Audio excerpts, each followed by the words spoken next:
Olá, queridos. Meu nome é Heraldo Gabriel, eu sou pastor das Assembleias de Deus do Ministério de Madureira, moro na cidade de Santo Antônio de Pádua, no estado do Rio de Janeiro.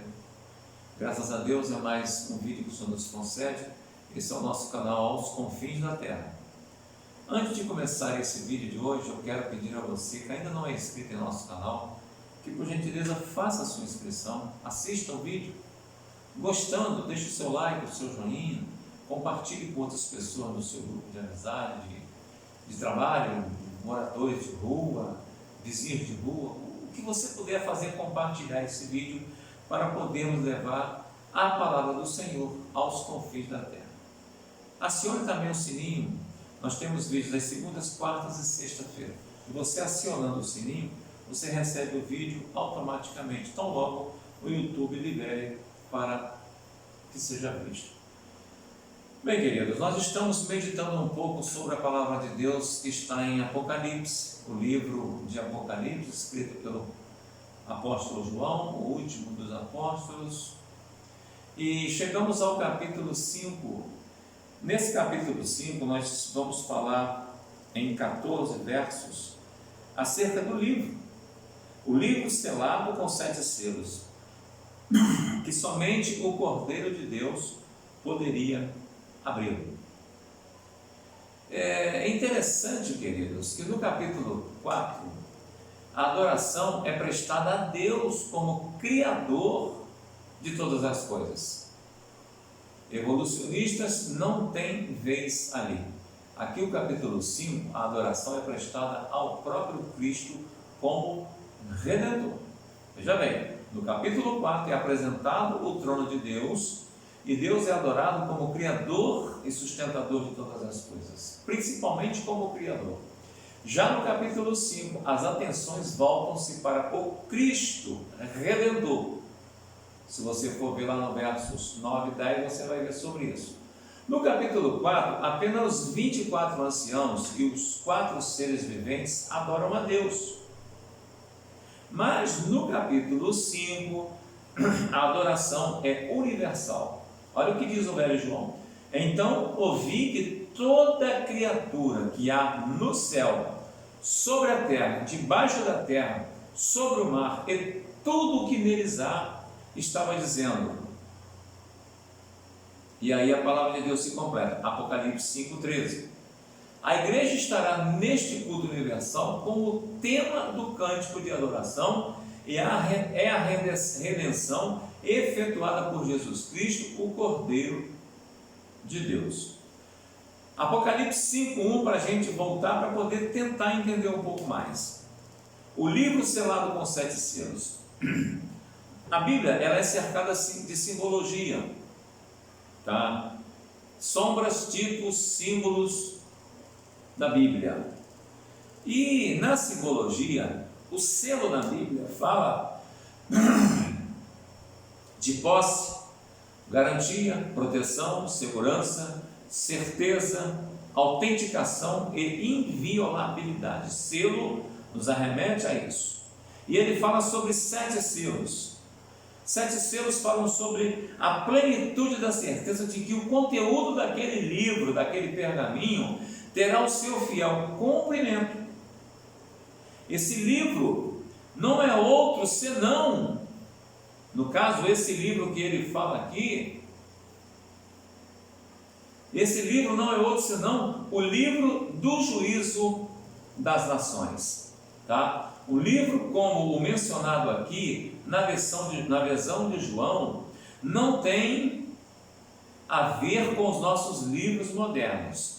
Trata-se de um rolo, de um pergaminho. Nós não podemos esquecer, queridos, que este livro de Apocalipse foi escrito numa época em que o pergaminho ele era o papel da época. Eu estou falando o papel da época para se escrever. É claro que não tem nada a ver com o papel de hoje, feito com celulose, extraído da madeira, principalmente do eucalipto. Negativo. Era do pergaminho. Aí o que acontece?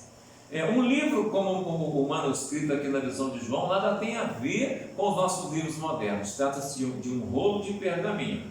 Nos tempos de Israel, os livros eram feitos de pergaminho, isso é, de pele de ovelha polida e preparada para a escrita.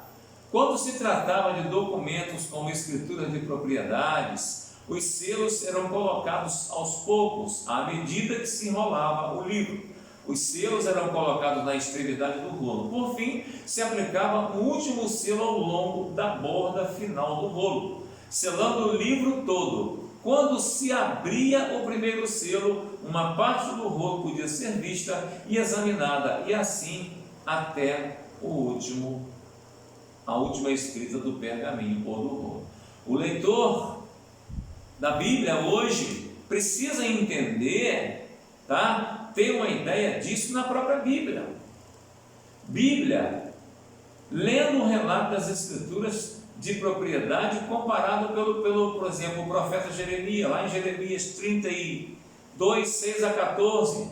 Vê-se aí um exemplo do costume antigo de comprar terreno entre os hebreus.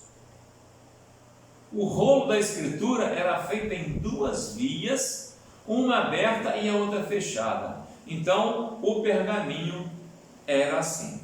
Agora, no capítulo 5, no versos 5 e 6, nós temos a visão do Cordeiro. Veja bem, ele fala que ele venceu, verso 5. Jesus já venceu, verso 5, olha só, 5:5. E disse-me um dos anciãos: não chores, eis aqui o leão da tribo de Judá, a raiz de Davi, que venceu para abrir o livro e desatar os seus 7 rolos. Queridos, a vitória que Jesus teve na cruz, ela foi principalmente para nos dar rendição, perdão de pecado e nos garantir a vida eterna. Mas essa vitória também, ela garante a Ele a primazia e o poder de ser o único, como foi dito agora há pouco, no céu, na terra, embaixo da terra, sobre o mar, aonde quer que esteja. Ele é o único, digno de se achar para abrir o livro, rompendo os selos. Tá bom? Então Jesus venceu para sempre. E assim nós, como Ele, somos mais do que vencedores pela fé que nós temos nele. Se você tem dedicado, tem colocado a sua fé exclusiva, única e exclusivamente no Senhor Jesus, como seu único suficiente Senhor e Salvador, não usando de mais nenhum subterfúgio, de mais nenhuma artimanha, crendo apenas no nome de Jesus, você também venceu a morte e passou para a vida eterna. Tá? 7 chifres, fala no verso de número 6, presta bem atenção. Olhei e eis que estava no meio do trono e dos 4 animais viventes, e entre os anciãos um cordeiro, como havendo sido morto, e tinha 7 pontas e 7 olhos, que são os 7 Espíritos de Deus enviados a toda a terra. Isso fala da plenitude de poder, da onipotência de Jesus Cristo. Se você for lá em Mateus 28:18, eu fico preocupado que se eu for ficar procurando na Bíblia para ler para você, o que vai acontecer? Nós vamos alongar mais, mas eu vou tentar ler pelo menos esse aqui. Vamos ver o que nos garante Mateus 28. Mateus 25, 26, 27 e 28. Olha o que fala Mateus 28:18. Presta bem atenção.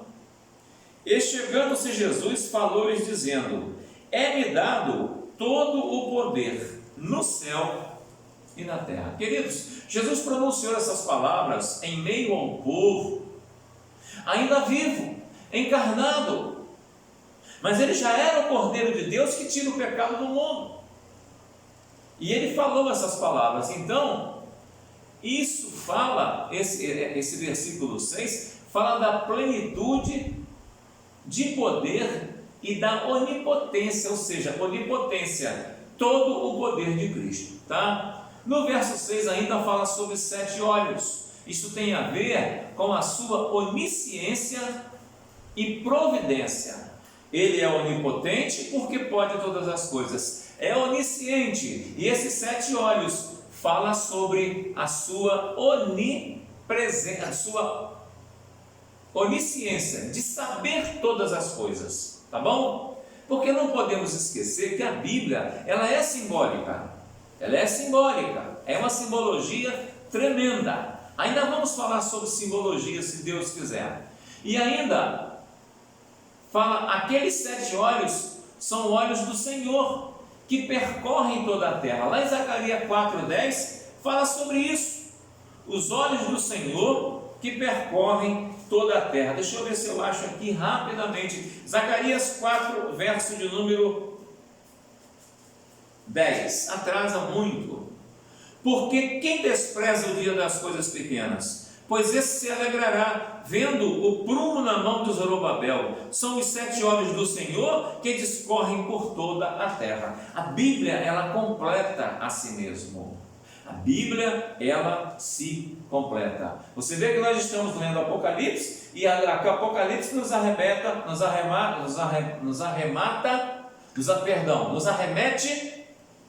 a Mateus 28:18, falando sobre a sua onipotência, o seu poder.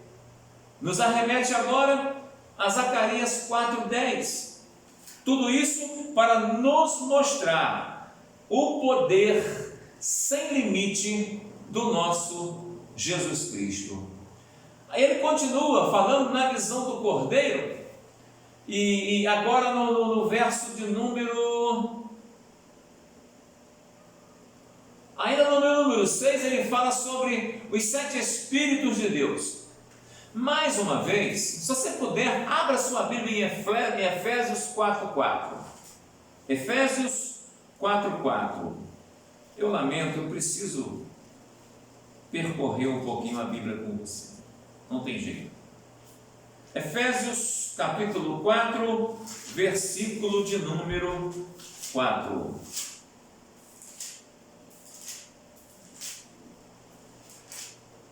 Efésios 4:4. Veja bem, mais uma vez temos aqui um símbolo. Falo sobre simbologia, como é também o cordeiro visto por João neste mesmo versículo. 7 Espíritos falam da plenitude de vida divina, pois bem sabemos que o Espírito Santo é um e não 7. Efésios 4:4 nos arremete a essa palavra que diz o seguinte: há um só corpo e um só Espírito, como também fosse chamados em um só esperança da vossa vocação. As orações dos santos preservadas, capítulo 5, verso de número 8, olha o que diz: e havendo tomado o livro, os 4 animais e os 24 anciãos prostraram-se diante do Cordeiro, tendo todos eles harpas e salvas de ouro, cheias de incenso, que são as orações dos santos. Queridos, talvez você não parou ainda para pensar nessa possibilidade, porém é uma possibilidade que nunca é remota, é verdadeira e bem categórica. As orações que são feitas na terra toda, por aqueles que são salvos, lavados e remidos pelo sangue do Cordeiro, essas orações, elas chegam a Deus através do Espírito Santo em gemidos inexprimíveis. Essas orações, elas são recolhidas.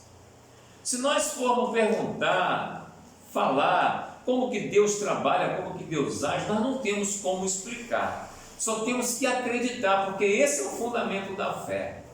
Então, no 5, verso 8, fala sobre as orações dos santos. É na Bíblia comparada a incenso. Salmo 14, 1 e 2 diz o seguinte: suba à tua presença a minha oração como incenso. Você já reparou que em algumas religiões, em alguns lugares, até mesmo em algumas lojas, eles queimam aqueles incensos? Uns queimam por questão religiosa, outros queimam para dar um cheiro agradável ao ambiente, outros queimam na esperança de trazer bons fluidos. Mas você já reparou que aquele incenso, quando ele é queimado, a fumaça dele, ela não desce, ela não fica parada, ela vai subindo, subindo, subindo e ela dissipa. Queridos, As orações dos santos, acontece isso com ela. Quando você ora ao Senhor, que você aplica o seu coração a orar, a sua oração, ela vai até o trono da graça de Deus. É claro, não pode ter impedimento para nós orarmos a Deus. A palavra de Deus nos garante que quando nós estamos em pecado, as nossas orações ficam retidas. Elas não sobem, porque o pecado impede das nossas orações serem ouvidas, tá? A continuação desse assunto está lá em Apocalipse 8, verso 3 e 4, que nós vamos chegar lá. Enquanto nossas orações não são respondidas, elas são preservadas sob cuidados especiais, elas não são esquecidas. Por quê? Às vezes nós fazemos uma oração hoje, mas a gente não recebe o que pediu naquela oração.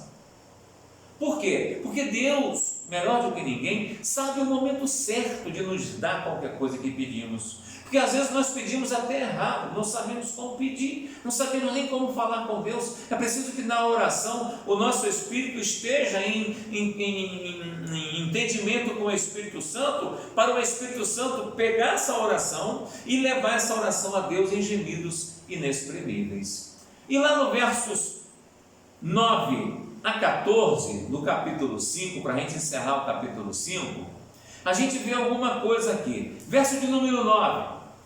Verso de número 9 do capítulo 5. Olha o que fala. E cantavam um cântico novo, dizendo: digno és de tomar o selo e de abrir os seus, de tomar o livro e de abrir os seus selos. Compraste para Deus,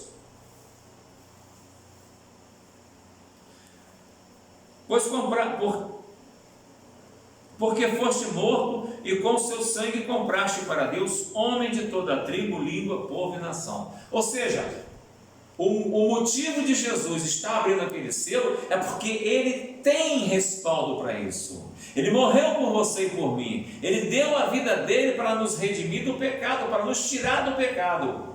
Por isso Ele tem direito de abrir os selos, tá?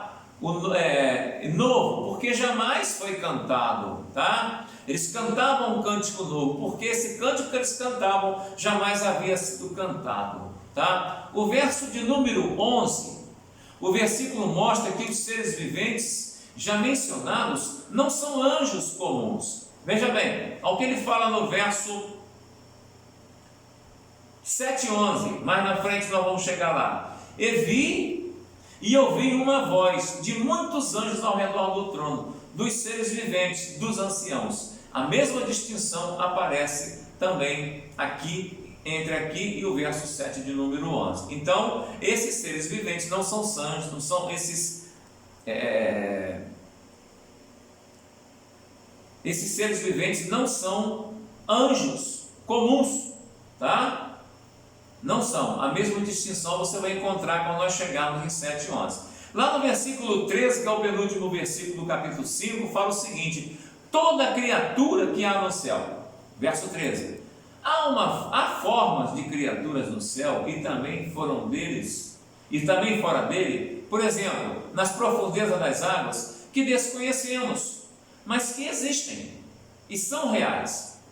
Se nós formos olhar direitinho, o homem se preocupa em descobrir muitas coisas no cosmos, mas o homem ainda não descobriu a totalidade das vidas, dos tipos de vida que há no fundo do mar, porque são mistérios que ainda existem. E no verso 14, para nós terminarmos esse versículo de número 5, a gente lê o seguinte, 13 e 14. E via toda criatura que está no céu e na terra, e debaixo da terra, e está no ar, e todas as coisas que neles há, dizer: ao que está sentado sobre o trono e ao Cordeiro, sejam dadas ações de graça, honra, glória e poder para todo sempre. E os 4 animais diziam: amém. E os 24 anciãos prostraram-se e adoraram ao que vive para todo sempre. Olha só, caracteristicamente, ou certamente na época dos eventos do capítulo 5, cumprir-se-á na igreja, já com Cristo, as palavras de 2 Tessalonicenses 1,10, quando vier para ser glorificado nos seus santos e ser admirado em todos os que creram naquele dia, porque foi crido entre vós e nosso testemunho. Queridos, falamos sobre o capítulo 5. Não se esqueça que aqui a igreja já foi arrebatada, tá? Nós estamos falando sobre eventos que estão acontecendo. A visão de João estão acontecendo na terra. Ele está tendo essa visão no céu. Porém, o evento é para acontecer na terra. A partir daqui, nós vemos que a igreja já está na bodas do Cordeiro. Amados, breve a igreja vai ser arrebatada, mas só sobe quem tiver o nome escrito no livro da vida. Se Deus quiser, no próximo vídeo vamos falar sobre o capítulo 6 de Apocalipse, a abertura dos selos e do livro. Eu creio nessa palavra. Você pode crer?